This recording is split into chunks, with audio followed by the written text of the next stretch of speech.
स्पर्धक कोड क्रमांक 61. आपली वेळ सुरू होत आहे आता. वणव्यातला अग्नी तळहाताने नियंत्रित करता येईल का, हा पुराश्म युगात पडलेल्या माणसाचा पहिला प्रश्न मानवी सभ्यतेच्या विकासाची सुरुवात होती. मला वाटतं गुहेमध्ये पहिल्यांदा हा अग्नी जेव्हा प्रज्वलित केला गेला असेल ना, तेव्हा फक्त गुहेतली भित्तीचित्रच नाही तर मॅमथच्या शिकाराची हत्यार सुद्धा प्रकाशित झाली असतील. पण माणूस तेवढा फक्त आडोशाला उभा राहिला असावा, कारण काळाच्या अमाप्रवासामध्ये टोळीच्या संघर्षापासून व्यक्तित्वाच्या संघर्षापर्यंतचा प्रवास आपण केला. पण अजूनही संवेदनशीलतेच्या गुंतागुंती, नैतिकतेच्या उलथापालथी, स्वतःचा शोध मात्र घ्यायचं अजूनही बाकीच आहे. या सगळ्याचा विचार करताना मला वाटतं मुळापर्यंत जाताना स्वतःला पुन्हा हाक मारण्यासाठी विषय मांडतोय तू स्वयंप्रकाशित हो, उद्गार चिन्ह. विषयाचा विचार करताना पहिली गोष्ट लक्षात येते, जगातल्या बहुसंख्य धर्मांचा, तत्वज्ञानाच्या शाखांचा शेवटचा तत्व हेच आहे की तू स्वयंप्रकाशित झालं पाहिजे. म्हणजे बृहदारण्यकोपनिषदामधलं तत्सोमा ज्योतिर्गमय असू दे, बायबल मधलं I am the truth, Quran मधलं अनहल, ताओइझम मधलं इनियांग असू दे. इतकंच कशाला, काही महिन्यांपूर्वी कर्मवीर भाऊराव विद्यापीठाला लाभलेलं बोधवाक्य आणि बुद्धांनी प्रतिपादित केलेलं अत्तदीप भव असू दे, इतकं या सगळ्याचा विचार जेव्हा मी करतो ना, तेव्हा प्रत्येक धर्माच्या व्याख्या, प्रत्येक उपासनेची पद्धती, मार्ग वेगवेगळे असले ना तरी सगळ्यांचं साध्य मात्र सारखंच होतं. पण दिलेला विषय मला फक्त तत्वज्ञानापुरता आणि अध्यात्मापुरता मर्यादित वाटत नाही, कारण विषयात दिलेला तू या शब्दाचा अर्थ जर आपण द्वितीय पुरुषी सर्वनामाच्या पलीकडे जाऊन पाहिला ना तर अनेक व्यापक संकल्पना आपल्याला कळतील. तू या शब्दाचा विचार मला फ्रान्सिस ल्युअर हा फ्रेंच इतिहासकार जेव्हा नव्या इतिहासकाराला कशाची दखल घ्यायची याचा लेख मांडतो ना, तेव्हा तो फार सुंदर म्हणतो, जे जे काही माणसाचं आहे, माणसाचं मनोगत सांगणार आहे, त्या सगळ्याची दखल नव्या इतिहासकाराला घ्यायची. हीच दखल घेत असताना विषयातला तू म्हणजे नक्की कोण या प्रश्नाचं उत्तर शोधताना मला वाटतं तूचा अर्थ तर माणूस आहेच, पण माणसाने स्वतःचं अस्तित्व टिकवण्यासाठी तयार केलेल्या सगळ्या प्रक्रिया आणि व्यवस्था सुद्धा तू या शब्दाखालीच येतात. माणसाने स्वतःच्या विकासाच्या आरोळ्या ज्या ठोकल्यात ना त्या तर तू आहेसच, पण त्याच अहंकाराच्या आरोळ्यांनी बहिरे झालेले कान आणि पोरके झालेले नदीचे काठ सुद्धा तूच आहेस. त्यामुळे दिलेला विषय वैयक्तिक आयुष्यातल्या वेदना आणि सामाजिक त्रासातली अपरिहार्यता यांची सरमिसळ मांडताना दिलेल्या विषयाच्या अनुषंगाने मला राजकीय, सामाजिक, सांस्कृतिक, आर्थिक या सगळ्याच प्रतलांचा विचार तपासून पाहावासा वाटतो. मग तू स्वयंप्रकाशित होणे नक्की कोणाकोणाला सांगितलं गेलं असेल? आता जगातले बहुसंख्य देश स्वतःच्या विचारधारांचे मार्ग भरकटलेले देश आहेत. मग अंतर्गत राजकारणातल्या खुर्चीच्या सत्तेसाठीची स्पर्धा असू देत किंवा आंतरराष्ट्रीय राजकारणामध्ये भूराजकीय महत्वाकांक्षेसाठी खेळली जाणारी युद्ध असू देत, या सगळ्या कोलाहलामध्ये पॅलेस्टाईनमध्ये जेट फायटरचं प्रतिबिंब आकाशातलं स्वतःच्या डोळ्यात साठवून कधीतरी आपल्या घरात बॉम्ब पडेल हे माहिती असून सुद्धा हातात पुस्तक घेऊन वाचत बसलेला मुलगा कदाचित त्या मदांध राज्यसत्तेला सांगत असेल तू स्वयंप्रकाशित हो. भेदभावाच्या कट्टरतेमध्ये सगळं काही स्वतःच्या जातीमध्ये अडकत असताना मी मनुष्य जातीत गुंतलोय, कारण कोणाही माणसाचा मृत्यू मला आणवतो इथपर्यंत पोहोचत असताना ज्या काही भिंती आंदोलन थोपण्यासाठी उभारल्या गेल्यात ना त्याच भिंतीवर उभं राहून बोलले गेलेले, गायले गेलेले हम आजाद है और हम भी देखेंगे या सगळ्याचे बोल इथल्या स्वायत्त यंत्रणांना सांगत असतील की तू स्वयंप्रकाशित हो. इतकंच कशाला, कुठल्या सत्तेमध्ये जीव न रमण्याची तळमळ जी कला साहित्यामधनं मांडायची त्याच्याऐवजी जर 4-5 रेघोट्या मनी लॉन्ड्रिंगच्या नावाखाली हजारो लाखो डॉलर्सना विकल्या जाणार असतील आणि इथलं साहित्य अधिकाधिक आत्मकेंद्रित होत असेल ना तर टागोरांनी लिहिलेली पत्र आणि काय बहिणांनी लिहिलेल्या आत्ममनीच्या कविता मला या कला आणि साहित्याच्या जाणीवेला सांगत असताना वाटतात की तू स्वयंप्रकाशित हो. महागाई, महामारी, महामंदी या सगळ्यामध्ये होरपळलेली तिन्ही आर्थिक क्षेत्र या सगळ्याचा विचारच कशाला? जागतिकीकरणाच्या रेटामध्ये असंख्य बळी जे पडतायत ना ते सगळे भांडवलशाहीच्या विळख्यामध्ये अडकलेल्या तिन्ही प्रकारच्या अर्थव्यवस्थांना सांगत असतील की तू स्वयंप्रकाशित हो. स्वतःच्या अस्तित्वातले प्रश्न सोडवता येतील सुद्धा, पण स्वतःचं अस्तित्वच उरणार नसेल तर काय? त्यामुळे कॅलिफोर्नियाला लागलेली आग, मॅरियाना ट्रँच मध्ये समुद्राखाली 35,000 फुटांखाली सवपटलेली प्लास्टिकची बाटली, कधी काळी चेर्नोबिल मध्ये झालेल्या किरणोत्सर्गी विस्फोटानंतर आता तिथे उगवणारी सूर्यफुलं, सह्याद्रीच्या पायथ्याशी सापडणारी स्वयंप्रकाशित बुरशी, प्रकाश प्रदूषणामुळे होत असलेला मंदावत चाललेला काजव्यांचा प्रकाश, त्याच लक्झरी रिसॉर्ट उभारणाऱ्या माणसाला, निसर्गाच्या प्रकाशापेक्षा वेगळं उभारणाऱ्या माणसाला सांगत असेल मानवा आता तरी तू स्वयंप्रकाशित हो. या सगळ्याचा विचार करताना मला फक्त इतकंच वाटतं की हा विचार जर आपण केला ना तर स्वयंप्रकाशित होण्याचे टप्पे आपल्याला मांडता येतील.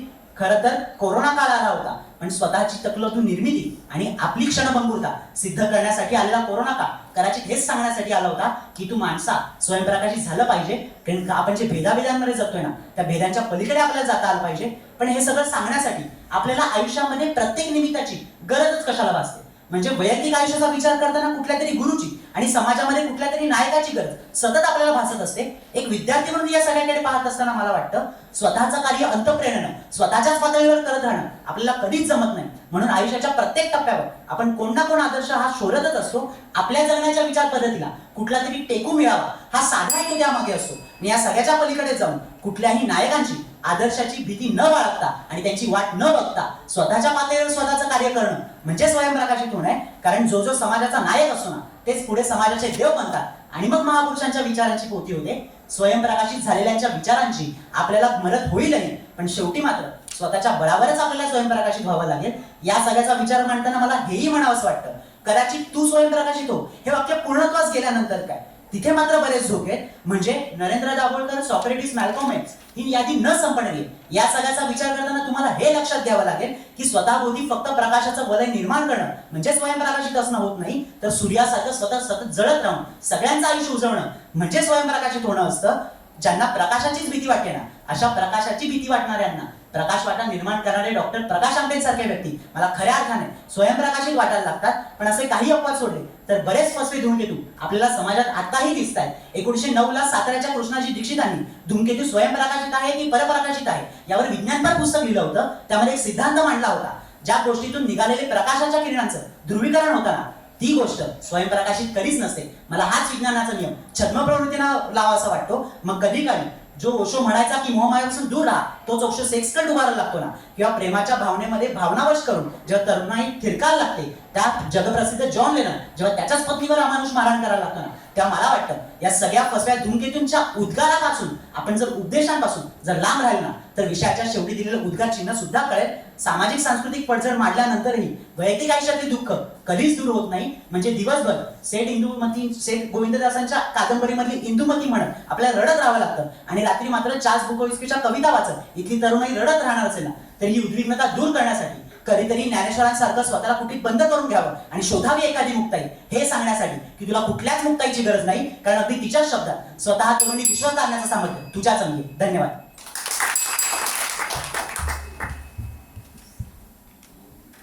कोड क्रमांक 61 साठी लागलेली वेळ आहे 7 मिनिट 3 सेकंद. 7 minute 3 second.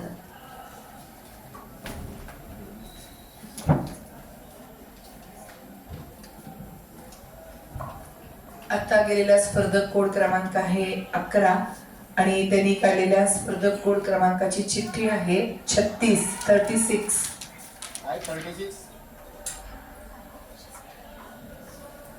मोजून घ्या शेवटचे 9. आता बाहेर जेवढे रजिस्ट्रेशन झालेले आहेत, म्हणजे एकूण रजिस्ट्रेशन झाले होते 84, उपस्थित आहे 79 आणि 79 जणांच्या चिठ्ठ्या आता याच्यामध्ये आहेत. त्यामुळे सभागृहाच्या बाहेर कोणी थांबू नका. आता सभागृहातच सगळ्यांनी थांबायचं, कारण बाहेर आता चिठ्ठ्या नाही. हे कळत होतं त्यांना की बाहेर चिठ्ठ्या आपल्या आहेत, त्याच्यामुळे ते आत नव्हते. आता सगळ्यांच्या चिठ्ठ्या इथं आलेल्या आहेत. त्यामुळे ही स्पर्धा अशाच पद्धतीने आपल्याला वेळेत पूर्ण करायची आहे. उत्तम प्रतिसादाबद्दल प्रबोधिनीतर्फे आणि महाविद्यालयातर्फे खूप खूप आभार.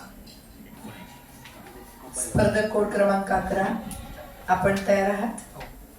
आपली वेळ सुरू होत आहे आता. नमस्कार मित्रांनो, आपले जीवन हे एक रंगमंच आहे आणि या रंगमंचात तुम्ही आणि आम्ही एक अभिनय म्हणून अभिनेत्याची भूमिका बजावत आहोत. ही अभिनेत्याची भूमिका बजावता जेव्हा आपल्या जीवनाचा पडदा पडतो आणि पडदा पडल्यानंतरही जेव्हा समोर टाळ्या वाजत राहतात, तेव्हा आपले जीवन यशस्वी झाले म्हणून समजते. आणि अशाच एका यशस्वी जीवनाचे उदाहरण म्हणजे सर रतन टाटा. नमस्कार मित्रांनो, मी स्पर्धक कोड क्रमांक 11 आपल्या समोर विषय मांडत आहे मानवतावादी उद्योजक सर रतन टाटा. 9 ऑक्टोबर 2024 च्या रात्री सुमारे 11च्या दरम्यान पूर्ण देशभरात एक दुःखद बातमी पसरायला सुरुवात झाली की उद्योगरत्न, भारताचे रत्न सर रतन टाटा हे आपल्यामध्ये नाहीये. ही दुःखाची बातमी भारतासाठी जेवढी दुःखाची होती, ती संपूर्ण विश्वासाठी सुद्धा एक दुःखाची लाट होती. मित्रांनो, वेळेचे एक बंधन असते. प्रत्येक माणूस जन्माला आला की तो कधी ना कधी जाणारच असतो, परंतु तो जवळ समाजात आहे तोपर्यंत तिने केलेली कर्तव्य, तिने दिलेली प्रेरणा ही येणाऱ्या समाजासाठी आणि येणाऱ्या पिढीसाठी ही एवढी प्रेरणादायी असली पाहिजे की त्या पिढीने स्वतःला भाग्यवान समजले पाहिजे की हे आपले आदर्श आहे. सर रतन टाटा नेहमी म्हणायचे की तुम्हाला जर वेगाने चालायचे असेल तर तुम्ही एकटे चाला आणि तुम्हाला जर लांब चालायचे असेल तर तुम्ही सोबत चाला. सर, तुमची ही प्रेरणा आमच्यासाठी एक नवीन आशा निर्माण करते आणि येणाऱ्या पिढीसाठी एक नवीन ऊर्जा निर्माण करते. सर म्हणायचे की जर प्रत्येक माणसामध्ये एक काही ना काही कला आणि गुण असतात. ही कला आणि गुण माणसाने वेळेतच स्वतःमध्ये ओळखली पाहिजे आणि तिच्यावर काम केले पाहिजे. सर, तुमची ही प्रेरणा आमच्यासाठी खूपच मौलाची आहे आणि आम्ही स्वतःला भाग्यवान समजतो की तुमचा जन्म हा भारतात झाला. उद्योजक म्हणलं की आपल्या डोळ्यासमोर येतात मोठमोठे उद्योग आणि तेव्हा आपल्याला कळते की उद्योगाची स्थापना ही मुख्यतः नफा मिळवण्यासाठी केली गेली आहे. आणि जेव्हा आपण टाटा समूहाचा विचार करतो तेव्हा कळते की 100हून अधिक कंपन्या ऑपरेट करणारा टाटा समूह कोणत्याच श्रीमंतांची यादी दिसत नाही. आणि परंतु जर वैश्विक स्तरावरती जर पाहिलं तर टॉप ब्रँड मध्ये टाटा समूहाचं नाव घेतलं जातं. याचं सर्वात मोठं कारण म्हणजे टाटा समूह स्वतःला त्या शर्यतीतून बाहेर ठेवतो, कारण टाटा समूहाला त्यांच्या उद्योगापेक्षा भारताची सेवा आणि जनतेची सेवा यासाठी सगळ्यात जास्त ओळखलं जातं. कोरोना काळात भारत सरकारला 500 कोटीचा निधी द्यावा किंवा तरुणांना अनेक प्रकारचे रोजगार उपलब्ध करून देण्यासाठी टाटा समूहाला ओळखलं जातं. म्हणतात की एक दिवस पावसात एक दुचाकीस्वार त्याच्या कुटुंबाला घेऊन चालला होता आणि सर रतन टाटा तिथेच होते. त्यांनी ते दृश्य पाहिले आणि त्यांच्या मनात आले की आपण या मध्यमवर्गीयांसाठी काही करू शकतो का. ते त्यांच्या ऑफिसमध्ये गेले आणि त्यांनी त्यांच्या टीमला बोलावलं आणि त्यांच्या टीमची चर्चा करून तेव्हा एक संकल्पना उदयास आली, नॅनो कार. नॅनो कार ही अशी कार होती की जी सर्वसामान्यांना 1 लाखापर्यंत उपलब्ध करून द्यावी.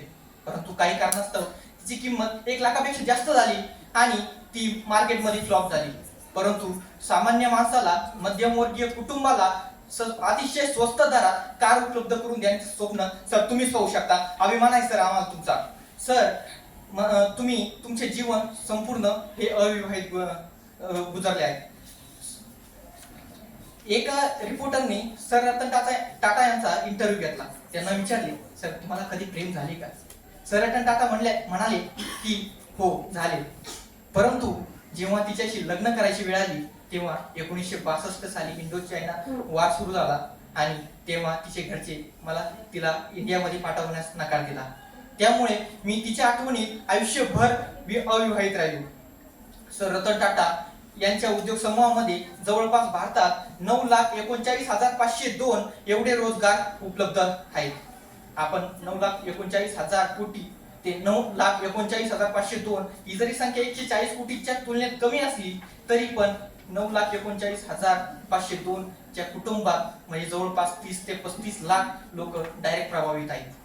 सर म्हणतात की जे टाटा समूहाचे जे हॉटेल्स आहेत त्यांच्या आसपास जर कुणी कुत्रा, पाळीव प्राणी किंवा इतर प्राणी दिसले तर त्यांना कधीच हाकललं जात नाही, कारण सर रतन टाटा यांचा पाळीव प्राण्यांवरती खूप जीव आहे. त्यामुळे त्यांना कधीच तिथून हाकललं जात नाही. सर रतन टाटा यांनी त्यांच्या कारकिर्दीत जवळपास 104.5 बिलियन एवढी रक्कम डोनेट केलेली आहे.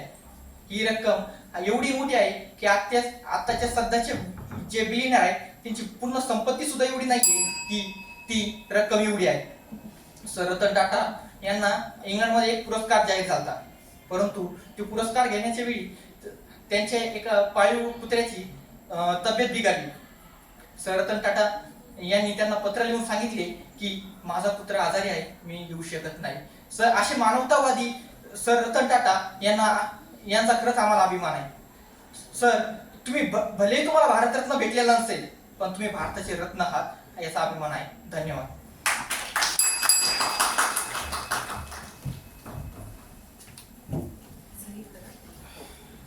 बोर्ड क्रमांक 11 साठी लागलेला वेळ आहे 5 minute 34 second. 5 minute 34 second. 5 minute 34 second हा वेळ लागलेला आहे. आता स्पर्धक कोड क्रमांक 36 आलेला आहे, त्यांनी चिठ्ठी काढायची आहे. थोडंसं हलवून काढ.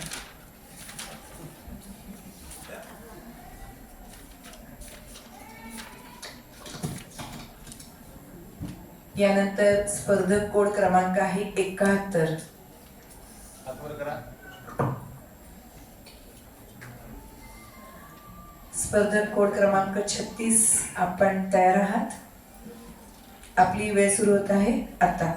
रसिक नमस्कार. इतरांच्या शब्दांवर, बाह्य परिस्थितीवर किंवा मार्गदर्शनावर अवलंबून न राहता स्वतःच्या अंतर्मनाचा आणि विवेकाचा प्रकाश वापरून निर्णय घेणारा कोणताही गुरु, पुस्तक किंवा शिक्षक तुम्हाला तात्पुरती दिशा दाखवू शकतो, पण जीवनात योग्य निर्णय घेण्यासाठी स्वतःचा विवेक अर्थात विचार महत्वाचा आहे हे सांगणारा, इतरांच्या अनुभवावर विसंबून न राहता स्वतःच्या ज्ञानाचा आणि अनुभवाचा आधार घ्या असं सांगणारा विचार म्हणजेच तथागत गौतम बुद्धांनी सांगितलेला अंतर्मुख आत्मप्रकाशाचा आणि आत्मनिर्भरतेचा संदेश अत दीपो भव अर्थातच स्वयंप्रकाशित व्हा.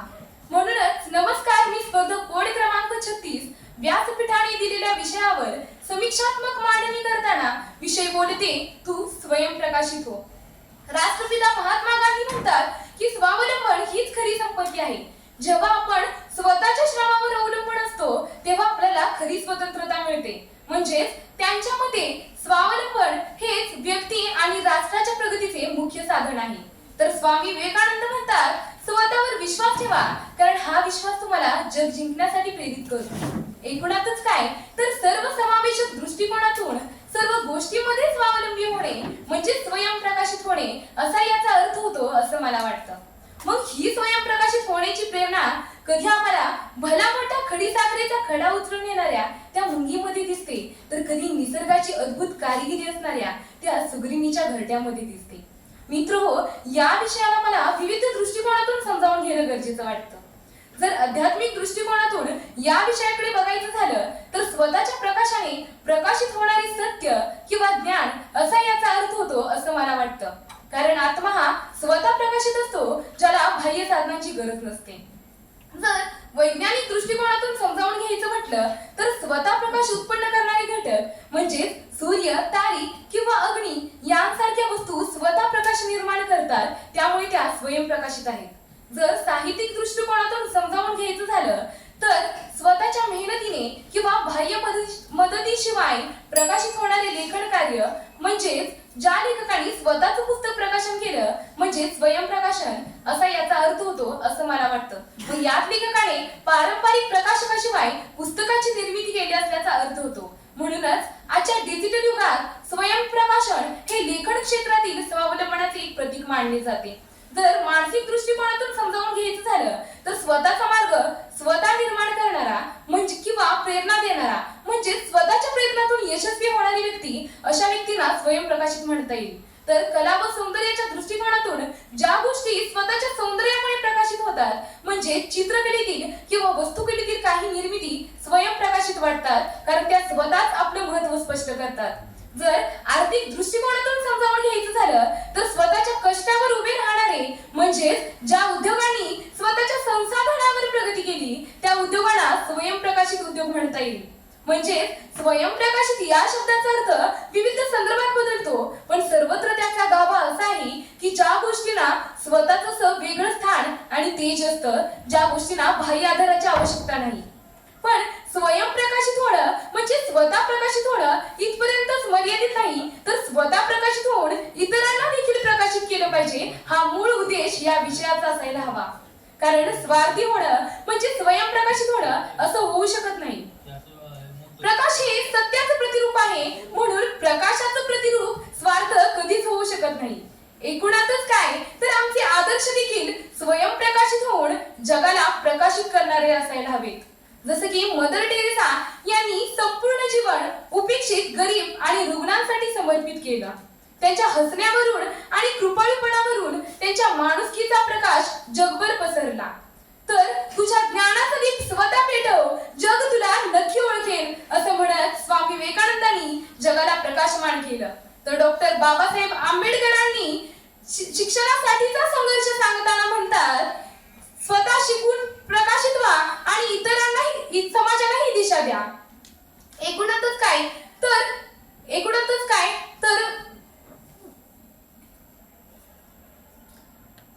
भारताने चांद्रयान-3 मोहिमेत एक ऐतिहासिक यश मिळवलं, पण हे यश केवळ शास्त्रज्ञांच्या प्रयत्नांमुळे शक्य झालं. म्हणजेच काय तर तू प्रयत्न कर, संघर्ष कर आणि स्वतःचा प्रकाश बन असंच काय ते त्यांना या यशातून सांगायचं होतं. तर लता मंगेशकर यांनी